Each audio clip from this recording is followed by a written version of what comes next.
always insightful. For more information and full episodes on this series, you can go to the website that you've seen at the bottom of your screen, and we'll also put the details up on social media.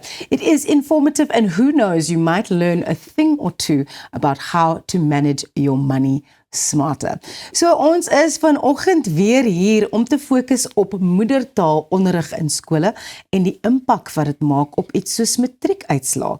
Die uitvoerende hoof van die MOS-inisiatief, Rudolf van der Westhuizen, en die hoofuitvoerende beampte van die Afrikaanse Onderwysnetwerk, Daan Potgieter, kuier hier in die ateljee. Welkom julle, dit is altyd lekker om julle hier te hê op Goeiemôre, good morning. Goeiemôre, is lekker om hier te wees. Ons het nou net gepraat oor die matriekuitslae. Ek meen dit is net oor 'n maand vandat ons hulle gekry het en dit is steeds op almal se lippe. Watter tendense het julle gesien in terme van verlede jaar se uitslae? Rosanne, ons is opgewonde oor 'n paar goed. Ek dink veral as dit kom oor moedertaal en spesifiek Afrikaanse skole. Ons weet die nasionale uitslag of die slaagsyfer was 88%, maar in skole waar Afrikaans nog as onderrigtaal gebruik word, was die slaagsyfer 91%. Ja. En pragtig om te sê, in enkel medium Afrikaanse skole slaagsyfer net oor die 92%. So daar's 'n baie duidelike neiging wat beteken moedertaalonderrig en die waarde daarvan. Ander neigings wat ons gesien het is, ons is nog steeds bekommerd oor wiskunde. Daar's so effens van 'n draaipunt rondom die wiskunde prestasie, maar wat ons bekommerd maak is dat die aantal onderskeidings het afgeneem, en dan is ons ook bekommerd dat daar heelwat skole is wat nie meer suiwer wiskunde as 'n vak aanbied nie. Ja. Amper 500 skole of openbare skole in Suid-Afrika wat nou sê maar ons bied nie meer wiskunde aan nie, maar net wiskundige geletterdheid. Ja. Fisiese wetenskappe is ook dalk by 'n kantelpunt, die uitslae en die verwagtinge daar, bietjie beter as die vorige jaar, maar ons is bekommerd oor 'n vak soos rekeningkunde. Ons sien dat daar is 'n dalende neiging van leerders wat dit neem, en natuurlik ook die prestasie in die vak self. Ja. Maar in die breë kan ons sê dat enkel medium Afrikaanse skole het weer uitgestyg bo almal. Ons het eintlik hier op Goeiemôre, good morning al gesels oor die feit dat daar so min skole nou is wat wel suiwer wiskunde aanbied. Is dit moeilik om onderwysers te kry wat fisiek en wiskunde en rekenkunde kan aanbied in 'n klas in Afrikaans? Ek dink is definitief een van die faktore wat daartoe inspel, is dat ons nie meer goeie gekwalifiseerde onderwysers het wat daai spesifieke vakke aanbied nie. En ek dink ook wat bydraende faktor tot dit is die onderbou van kinders. Ek dink mens kan nie meer sê oor vroeë kinderontwikkeling en hoe belangrik dit is om die fondasie te lê tot hierdie goed nie. Jy kan nie 12 jaar wag tot 'n matriekeksamen om dit eers agter te kom nie. So die fondasie is 'n baie groot belangrike faktor wat ons in ag moet neem. Ja. So wil jy iets byvoeg, ja? Wat ons nou ook gesien het, is dat in sekere provinsies is daar glad nie meer Afrikaanse onderwysers, algemene vakke, kom ons sê nou maar geskiedenis in Afrikaans kan aanbied nie. Ek dink in die Oos-Kaap is daar 'n duidelike neiging, wat sê hier's Afrikaanse skool, maar ons kry net Engelssprekende onderwysers om te kom onderrig. En dit skep 'n probleem. Ja. Sal jy sê daar is 'n korrelasie tussen leerders wat moedertaalonderrig ontvang en die geletterdheidsyfer in die land tot 'n mate? Beslis, ek dink dit is wêreldwyd is dit so.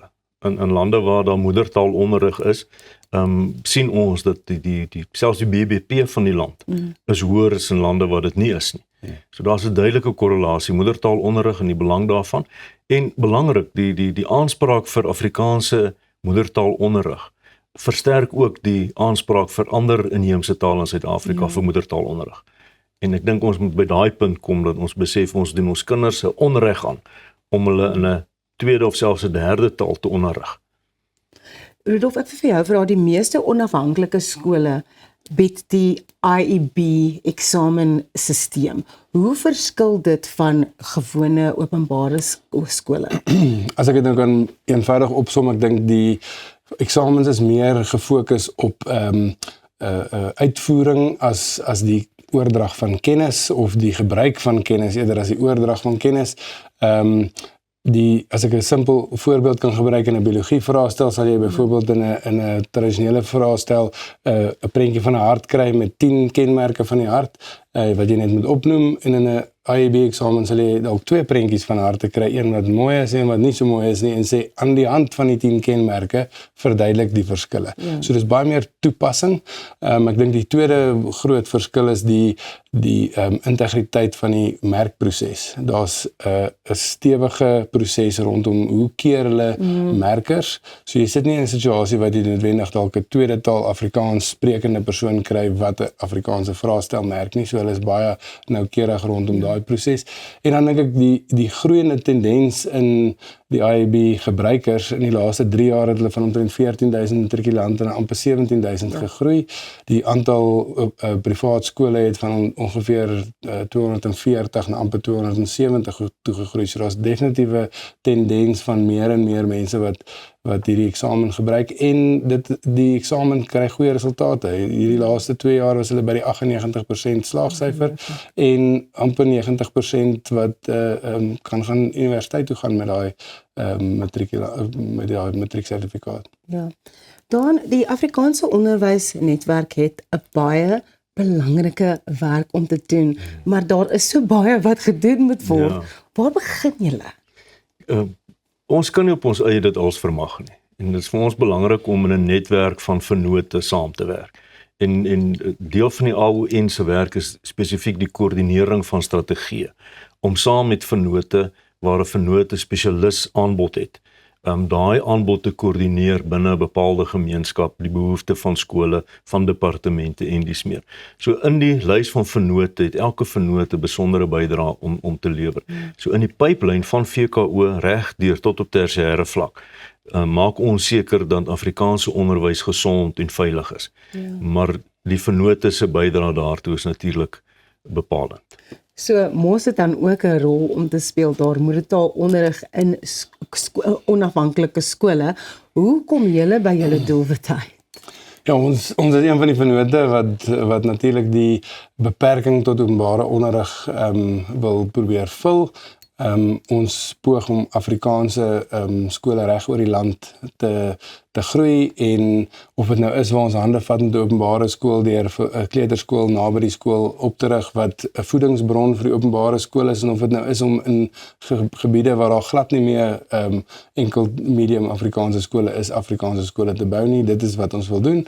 En dan het ons ook 'n aanlyn tuiskooldiens wat juis op baie plekke waar dit nie finansiëel volhoubaar is om 'n skool te kan bou nie, steeds kwaliteit Afrikaanse onderrig te kan verskaf. Ja. Hoe kan ons kykers betrokke raak by albei inisiatiewe? Ek hou net die pers dop.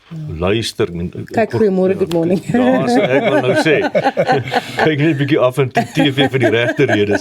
Maar belangrik om te kyk na die geleenthede wat daar is. Ek meen in tussen die MOS, die AON, al ons ander vennote, daar's gereeld uitnodigings na kongresse, na gesprekke, na die feeste wat daar is. Ja, alle feeste is daar iewers 'n gesprek oor Afrikaans, of oor moedertaalonderrig, of vroeë kinderontwikkeling.